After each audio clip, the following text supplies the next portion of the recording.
అంటే గురుగారు ఇప్పుడు కంప్లీట్ బాడీ డీటాక్స్ చేసుకోవాలంటే ఇంట్లో ఏ విధంగా చేసుకోవచ్చు? ఇంట్లో చేసుకోవాలంటే ఆముదం అనేది గొప్ప అద్భుతం అండి ఒకప్పుడు. ఇంక దాన్ని కొట్టేది లేదు. ఎందుకంటే ఆముదం అనేది antibiotic, antiviral, anti fungal, pain killer, ఇన్ని రకాలుగా పనిచేసేదండి. ఆ ఆముదంలో కూడా మళ్ళీ నలుపు, ఎరుపు, తెలుపు, పసుపు 4 రకాలండి. ఒక్కొక్క దానికి ఒక్కొక్క గుణం మళ్ళీ అద్భుతం అండి. మంత్రశాస్త్రంలో నల్ల ఆముదాన్ని వాడేవారండి. నల్లగా అంటే నల్లగా ఉండవు. అందరూ నలుపు ఆముదం అంటే నల్లగా ఉన్న చెట్టు అనుకుంటారు. ఉమ్మెత్తలేక అలా ఉండదు, నీలం రంగులో. ఆయుర్వేదంలో నీలం రంగుగా ఏదున్నా కూడా దాన్ని నల్ల జాతి కింద గుర్తిస్తాం. తెల్లపు ఉంటే అది తెలిపే అనుకోండి, అది ఈజీయే. అలాగే పసుపచ్చగా ఉంటుందండి దాని కాడ, దాని ఆకు కాడలో ఇవన్నీ అనమాట. అది పసుపుది. ఏ రంగు లేకుండా తెల్లగా ఉన్నది తెల్ల ఆముదం. ఇలాగ 4 రకాలు ఉంటాయండి. అందులో మళ్ళీ చిట్ట ఆముదం, పెద్ద ఆముదం, మళ్ళీ చిన్న మొక్కలు ఎంతంతుండి కాసి ఉంటాయి, చెట్లు లేక పెరిగి ఉంటాయి 15 అడుగులు 20 అడుగులు. ఇలాగా ఈ ఆముదం అనేది పూర్వకాలం ఏం చేసేవారంటే సీజన్ మారగానే, ఈ పూర్వం మనం ఎటువంటి పురుగు మందులు ఎరువులు వాడని ఆహారం తిన్నాం, కానీ అప్పుడు కూడా శుద్ధి అనేది చేసేవారు. శరీర శుద్ధి, డీటాక్స్ అనేది ఏ విధంగానండి? ఆముదంతో. ఆముదంలో ఏం కలిపేవారండి? మన అల్లం రసం కలిపేవారు. ఒక 50 గ్రాముల అల్లం తీసుకుంటే, అల్లం రసం తీసుకుంటే 50 గ్రాముల ఆముదం కలిపి దాన్ని ఒక 2-3 పొంగులు వచ్చాక దాన్ని చక్కగా పాలలో కలిపించేవారు. కొంచెం పాలలో తాగలేకపోతే, తాగితే డైరెక్ట్గా తాగమనేవారు. ఎప్పుడైతే తాగామో పరిగెత్తడం, ఇంకా చెంబు పట్టుకుని. అప్పట్లో బాత్రూమ్లు లేవు కదండి. పరిగెడితే ఒక 5-6 మోషన్లో 7-8 అయిపోయిన తర్వాత స్టమక్ శుద్ధి అయిపోయింది కదండి. ఎప్పుడైతే పొట్ట పూర్తిగా శుద్ధి అయిపోయిందో, పాత చింతపండు చక్కగా బెల్లం అది వేసి, మిరియాలు బాగా ఘాటుగా వేసి ఒక గ్లాసు చారు తాగించేవారు. ఆ చారు తాగేటప్పుడు ఎప్పుడైతే పాత చింతపండు, మిరియాలు, బెల్లం ఉందో, బెల్లం ఏమో కాల్షియం, ఐరన్ అండి. ఈ చింతపండు, మిరియాలు అనేది జఠరాగ్నిని పెంచడానికి. వేసవికాలం బాగుంది, వాతావరణం బాగుంది, వేడిగా ఉంది, ఆకలి బాగా అవుతుంది. ఎప్పుడైతే వాతావరణం మళ్ళీ వర్షాలు పడి చల్లబడిపోయిందో, మీ బాడీలో కూడా శ్లేష్మం, కఫ ప్రకృతి అనేది పెరిగిపోయి బద్ధకం వచ్చేస్తుందండి. పని చేయబుద్ధి లేదు. ఆ పని చేయబుద్ధి వేయకుండా మన శరీరం నింబుగా అయిపోయిందంటే కారణం ఏంటి? మీలో శ్లేష్మం, వాతం పెరిగిపోయింది. దాన్ని బయటికి పంపాలి. మళ్ళీ జఠరాగ్ని, అగ్ని కూడా తగ్గిపోయింది అక్కడ. మీకు ఎప్పుడైతే వేడి తగ్గిపోయిందో వాతావరణంలో, మీ స్టమక్లో ఉన్న అరిగించే ప్రక్రియ అనేది స్లో అయిపోతుంది. అది మళ్ళీ పెర్ఫెక్ట్గా అయితే తప్ప ఆరోగ్యం రాదనేది ఆ మిరియాల చారు ఇవ్వడం వల్ల అగ్ని అనేది మళ్ళీ రాజుకుని, అదే మనం మణిపూరక చక్రం అనుకోవచ్చు అండి. మణిపూరక చక్రాన్ని ఆ విధంగా యాక్టివేట్ చేసేవారు. దాన్ని మనం చెప్పామనుకోండి, ఆహారంతో చక్రాన్ని యాక్టివేట్ చేయటం 100% కరెక్ట్ అండి. మణిపూరకం బాగున్నప్పుడే అజీర్ణం అనేది రాదండి. ఆ మణిపూరకం బాగోలేదనుకోండి, అజీర్ణం వల్ల అనేక రకాల వ్యాధులు వస్తాయి. మనిషి ఆరోగ్యంగా ఉన్నాడు అంటే తిన్న ఆహారం అరిగిపోవాలి, ఉదయం లేవగానే మోషన్కి వెళ్ళాలి. అంటే అరిగిపోతే కానీ, ఆహారం ముందర తిన్నది అరిగిపోతే కానీ ఇంకోసారి తినకూడదు. ఈ 3 కనుక పాటిస్తే హాస్పిటల్కి వెళ్ళి ఇది ఇప్పటికి కూడా రాదండి. ఇంకొకరికి క్వశ్చన్ వేయచ్చు, ఇవాళ పురుగు మందులు ఎరువులు తింటున్నాం, ఆహారం తింటున్నాం కాబట్టి డీటాక్స్ చేసుకోవాలి, అప్పుడు ఏమీ లేకుండా ఎందుకు చేసుకున్నారని అడగచ్చు. ఏమీ లేకపోవడం లేదండి. మీరు బయట తిరిగేటప్పుడు పురుగుల యొక్క గూళ్ళు అంటాం, అది విషంతో కూడి ఉన్నది. అది శరీరానికి తగలడం వల్ల కూడా కొంత విషం వస్తుంది. అలాగే మనం కూరలు తిన్నప్పుడు కానీ, అన్నం తిన్నప్పుడు కానీ తెలియకుండా పురుగులు కానీ చాలా సూక్ష్మమైనవి ఉండొచ్చు. అవి పొట్టలోకి వెళ్ళడం వల్ల పొట్టలో ఏర్పడిన విషాలు అనేవి కంపల్సరీగా ఉంటాయి కాబట్టి. అలాగే పూర్వకాలం ఇవి కూడా ఎక్కువ ఉండేవి కదండి. పాములు కానీ, తేళ్లు కానీ, అనేక రకాల విషంతో కూడి ఉన్న జెర్రీలు లాంటివి ఎన్నో రకాలు ఉండి, రకరకాల చీమలు. ఇవాళంటే పురుగు మందులు వచ్చాక ఎన్నో జాతులు అంతరించిపోయినాయి. అప్పుడు ఇది అవి కుట్టడం వల్ల వచ్చిన విషం కానీ, దోమ కుట్టడం వల్ల కానీ. ఇప్పట్లో ఏసీలు ఉన్నాయా, దోమతెరలు ఉన్నాయా, మెషలు ఉన్నాయా?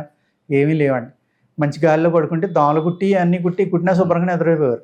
చీమలు కుడితే ఆ మంట 6 నెలలు ఉండేది, 3 నెలలు ఉండేది, 2 నెలలు ఉండేది. అలాంటి పురుగులు మనకు తెలియకుండా కుట్టడం వల్ల శరీరంలోకి వచ్చిన విషాలను కూడా క్లీన్ చేయాలి అంటే ఆముదం ఒక అద్భుతమైన మందుగా మనకి వాడేవారండి. రుబ్బేరేమన్నా ఉంటుందండి, రేవల్చిని అంటారు. దాన్ని ఏదైనా ఒక ద్రాక్ష పండులో కానీ, లేకపోతే పంచదారలో కానీ, ఏదైనా ఒక జిగురు పదార్థంలో కలుపుకుని ఒక చిన్న మాత్ర వేసుకుంటే చక్కగా మోషన్లు అయ్యి. ఇవాళ రుబ్బేరేమన్ కానీ, లేకపోతే క్యాక్టస్ అంటాం కదండి, కత్తి మందు అని వారి పూర్వం 3 పలకలు 4 పలకలు రౌండ్ కానీ, బొమ్మజేముడు, ఈ పాలన్నీ కూడా ఈ అన్ని రకాలైన మొక్కల యొక్క పాలు మోషన్కి అద్భుతంగా పనిచేస్తాయండి. లివర్ను మళ్ళీ యాక్టివేట్ చేస్తాయి. ఆ పాలుతోటి ఏదైనా పిండి లాంటిది కలుపుకుని దాన్ని మాత్ర చేసుకుని, ఆ మాత్ర రోజు ఉదయం ఎంతండి, ఒక 2 గురివిందలు అంత వేసుకుంటే జాడించి విరేచనాలు అయ్యి మీ లివర్ కాడి నుంచి అన్ని డీటాక్స్ అవుతాయి. కానీ ఇప్పుడు వాళ్ళకి అవి కూడా పనిచేయట్లే, ఎందుకంటే క్రానిక్ అయిపోయిందండి ప్రాబ్లం. బికాజ్ పొట్టలో లూబ్రికేషన్ అనేది లేదు. లూబ్రికేషన్ ఎందుకు లేదు అంటే ఈ కొలెస్ట్రాల్ అనే భయంతో అంతా రిఫైండెడ్ ఆ నూనె అలాగే ఇవన్నీ మాన్పించేసి ఉన్న ఆయిల్స్ని ఏమో వడపోసేసి రిఫైండ్ చేసేసి ఆ నూనెలో ఉన్న జిగురు పదార్థం అనేది లేకుండా నీళ్ళలా చేసేసి దాన్ని అది ఎందుకు పనిచేయకుండా చేయటం వల్ల ఏమవుతుందంటే అందులో ప్రోటీన్స్ పోయినాయండి, మినరల్స్ పోయినాయి, విటమిన్స్ పోయినాయి. ఆ శుద్ధి చేసేటప్పుడు వాడి కెమికల్స్ వల్ల అవనివ్వండి, లేకపోతే ఆ నూనెలో ఉన్న ప్రోటీన్స్ కానీ ఇవన్నీ పోవటం వల్ల అవనివ్వండి, ఆ జిడ్డు పదార్థం ఎప్పుడైతే పాడైందో మీ గొంతుకు నుంచి యానస్ వరకు ఉన్న మార్గం అంతా కూడా డ్రై అయిపోయింది. ప్లస్ మనం తినేది ఏమవుతుందండి, విష పదార్థం తింటున్నాం 2 పూట్ల, స్ప్రేయింగ్ చేసినవి కానీ కెమికల్ వాడినవి. దాంతో మీ ఇంటెస్టైన్స్లో ఉన్న లేయర్ పూర్తిగా పాడైపోయింది, మీ నరాల్లో ఉన్న లేయర్ పాడైపోయింది. ఎప్పుడైతే లూబ్రికేషన్ లేదో మోషన్ ఎక్కడి నుంచి వస్తుందండి? అందుకు ఎక్సర్సైజ్ చేస్తున్నారు, సిగరెట్లు కాల్చి వెళ్ళేమో మేము కాల్చకపోతే మోషన్ అవుదంటారు, లేకపోతే కొంతమంది లేచి పొద్దున్నే వేడి నీళ్ళు 1 లీటర్ 2 లీటర్లు తాగితే కానీ మోషన్ అవుదంటారు. ఇలా అనేక రకాలండి. కొంతమందికి ఏం చేసినా అవ్వట్లేదండి, మాకు కంప్లైంట్ చేస్తుంటారు, ఎనిమా చేసుకోండి సార్ ఏం చేయలేము మేము. అంటే ఇవన్నీ ఇప్పుడు చెప్పిన ప్రక్రియలు కానీ ఆకులు కానీ అలవలు కానీ లేదంటే ఆముదాలు కానీ మేము తెచ్చుకోలేము గురుగారు, మీరు ఏదైనా మందిస్తారా మాకు? అంటే వాళ్ళ త్రిఫలా అనేది అన్ని చోట్ల దొరుకుతుందండి. కరోనా వచ్చి వెళ్ళిన తర్వాత ఎవరికి ఏమాత్రం చిన్న తేడా వచ్చినా ఒక త్రికట్టుగాలు త్రిఫలా ఇలాంటి కషాయం పెట్టుకు తాగేయడం, లేకపోతే మీరు అన్నట్టుగా తిప్పతీగ తెచ్చుకుని, తిప్పతీగ అంటే అందరికీ తెలిసిపోయింది. నేను బాడీ డిటాక్స్ గురించి అడుగుతున్నా గురుగారు. అదేనండి, ఇలాంటివి వాడడం. ఆ డీటాక్స్కి త్రిఫలా కూడా చాలా అద్భుతంగా పనిచేస్తుంది. త్రిఫలాని వాడుకోవచ్చు, సునాముఖిని వాడుకోవచ్చు. సునాముఖి 32 రకాలుగా వాడుకోవచ్చు అండి.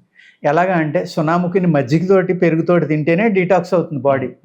మిగిలింది చారుగా పెట్టుకుని తాగితే మోషన్ అవుతుంది కానీ డీటాక్స్ అవ్వదు. శరీరంలో విషాలు అనేవి పోవాలి అంటే సునాముఖి అనేది ఓన్లీ మజ్జిగతోటి కానీ పెరుగుతోటి కానీ తీసుకుంటేనే మీ బాడీ డీటాక్స్ అవుతుంది. అలాగే త్రిఫలా ఉందండి. 3, 1, 1, 1 కానీ 1, 2, 3 కానీ 1, 2, 4 కానీ ఇలాగ రకరకాలుగా ఉంటాయి. వాతపిత్త కఫాలు మీ శరీర తత్వాన్ని బట్టి వాడుకోవాలి కానీ అందరూ ఒకే రకం 1, 2, 4, 1, 2, 3 వాడేస్తే దానివల్ల కొన్ని సైడ్ ఎఫెక్ట్లు వస్తాయండి. అలాగే ఋతువుని బట్టి దాని యొక్క అనుపానం మారిపోవాలి. ఆ ఋతువులు ఏ ఋతువులో మీరు మొదలు పెడుతున్నారో చూసి ఆ ఋతువుకి సూటబుల్ అయిన అనుపానంతో వాడినప్పుడే ఈ బాడీ డీటాక్స్ అనేది కానీ 1-2 సంవత్సరాలు పూర్తిగా కంటిన్యూగా వాడి ఆ తర్వాత డోస్ తగ్గించి వాడుకుంటున్నారు అనుకోండి, దాన్ని ఆయుర్వేదంలో రసాయన ప్రక్రియ అంటారు. మీ బాడీ ఒక వజ్ర శరీరం టైప్లో అయిపోతుంది అనమాట. ఇంకా మీకు విషం తిన్నా ఏమవుతుందో, ఏ ఆహారం తిన్నా ఏమవుతుందో, మీరు చక్కగా ఆరోగ్యంగా ఉంటారు. అలా చేయాలంటే త్రిఫలా చాలా అద్భుతమైన మందు అండి. కానీ దాన్ని వాడడం తెలవాలి. వాయు విడంగాలని ఉంటాయండి, విడంగావలేహ్యం అని, విడంగాది టానిక్ ఇలాంటివన్నీ ఆస్వాలు అరిష్టాలు దొరుకుతాయి మీకు. కానీ అదే వాయు విడంగాల్ని రసాయనంగా కూడా వాడుకోవచ్చు.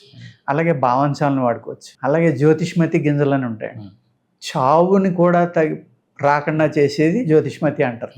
శివుడు చెప్పాడని గ్రంథాల్లో రాసిందండి. ఎలాగంటే మొదటి రోజున 1 గింజ, 2వ రోజు 2 గింజలు, 3వ రోజు 3 గింజలు ఇలా మింగేయాలి డైలీ. అలాగా 20 గింజల దాకా మింగాలండి. 20 గింజలు అయిపోయిన తర్వాత మన్నాడు మళ్ళీ 19, 18 ఇలా తగ్గించుకుంటే వెళ్ళాలి. అలా 40 రోజులు కనుక మీరు చేస్తే రసాయనం అవుతుంది, అది అన్ని రకాల జబ్బులు తగ్గిపోతాయి. ఇలాగా అనేక అద్భుతమైన చిట్కాలు, ఆరోగ్యపరమైన రహస్యాలు గ్రంథాల్లో ఉంటాయండి.